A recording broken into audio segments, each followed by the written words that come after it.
ধরুন আপনি রাস্তা দিয়ে হাঁটছেন, পার্কে বসে আছেন অথবা রেস্টুরেন্টে খাবার খাচ্ছেন।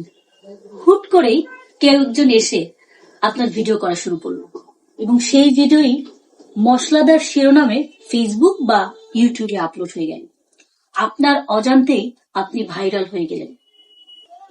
না, এখন থেকে আর এই ক্যামেরা সন্ত্রাসী চলবে না। আসছে কঠিন নিয়ম কন্টেন্ট ক্রিয়েটরদের জন্য। যারা গত মঙ্গলবারের সংসদের অধিবেশন দেখেছেন তারা ইতিমধ্যেই জেনে গিয়েছেন সাইবার সুরক্ষা আইন 2026।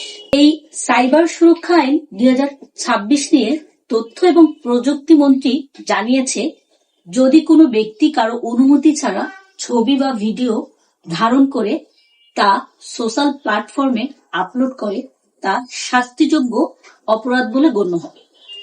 25(2) ধারায় এই শাস্তি 2 বছরের জেল অথবা 5 লক্ষ টাকা অর্থদণ্ড। যদি এটি শিশু বা নারীর ক্ষেত্রে হয় তবে শাস্তি দ্বিগুণ হয়ে 5 বছরের জেল এবং 20 লক্ষ টাকা অর্থদণ্ড। আর সব থেকে চমৎকার বিষয় হয়েছে সময়সীমা। 32 ধারা অনুযায়ী কোনো ব্যক্তি অভিযোগ দেওয়ার 90 দিনের ভিতরই তদন্ত শেষ করতে হবে।